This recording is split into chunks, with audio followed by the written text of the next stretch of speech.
एक बार की बात है।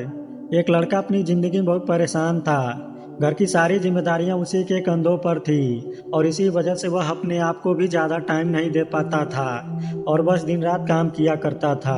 वो अपने दोस्तों और अपने परिवार वालों को भी टाइम नहीं दे पाता था। उसके जो दोस्त थे वह घूमने जाया करते थे, लेकिन वह लड़का नहीं जा पाता था और इसी वजह से उसकी खुशी छिन सी गई थी। उसकी आंखों में थकान, चेहरे पर उदासी और मन में बेचैनी साफ झलक रही थी। उसे भी नहीं पता था कि वह लास्ट टाइम कब दिल से खुश हुआ था, क्योंकि वह काम में बहुत बिजी सा हो गया था और उसकी मेंटल हेल्थ भी खराब हो रही थी। एक दिन वह दुखी लड़का एक बुजुर्ग बाबा के पास जाता है और उन्हें यह सब बताता है कि मैं अपनी ज़िंदगी बहुत उदास और परेशान रहने लगा हूँ। मुझे समझ नहीं आ रहा है कि मुझे लाइफ में क्या करना चाहिए। खुद को टाइम नहीं दे पा रहा हूँ और जब मैं खुद के लिए टाइम निकालने का सोचता हूँ तो मुझे अपनी जिम्मेदारियाँ याद आ जाती हैं। मैं पागल सा हो गया हूँ, अब आप ही मुझे कोई रास्ता दिखाइए। बुजुर्ग बाबा ने बड़े शांति से उस लड़के की पूरी बात सुनी और वह बाबा उस लड़के को कल नदी के पास आने के लिए बोलते हैं और कहते हैं कि तुम्हारे सवालों का जवाब भी वहीं मिलेगा।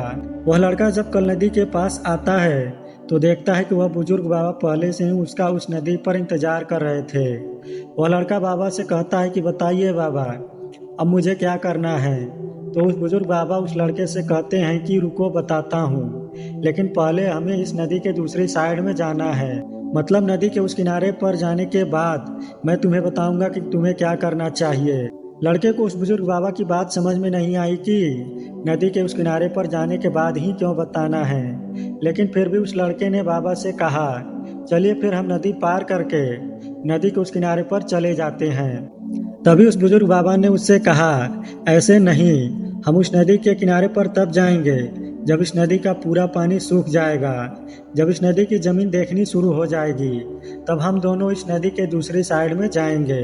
लड़के ने बाबा की तरफ देखते हुए कहा बाबा आप यह क्या बोल रहे हैं, जब इस नदी का सारा पानी सूख जाएगा तब हम यह नदी पार करके दूसरी साइड में जाएंगे। तो शायद ऐसा कभी नहीं होगा, हम नदी की दूसरी साइड में जा ही नहीं पाएंगे।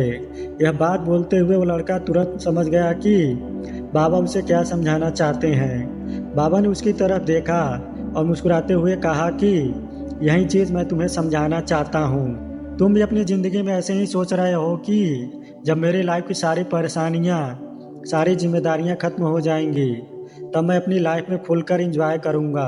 तो ऐसा कभी भी नहीं हो सकता है, क्योंकि जिम्मेदारियाँ कभी भी खत्म नहीं हो सकती हैं।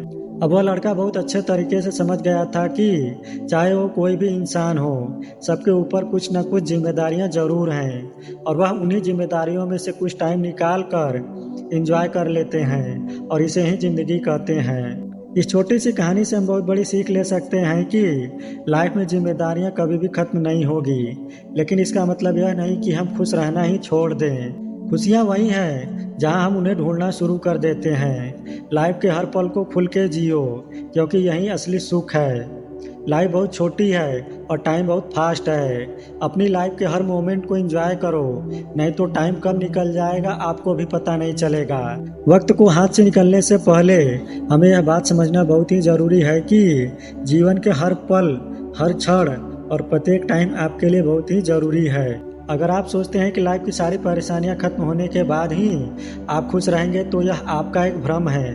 आज से ही अपने आप से एक वादा करना होगा कि जिम्मेदारियों के बीच से अपनी खुशियां ढूंढ निकालेंगे, क्योंकि दोस्तों टाइम कभी नहीं रुकने वाला है और लाइफ बस ऐसे ही बीत जाएगी कि काश मैंने ये कर लिया होता अपनी लाइफ में।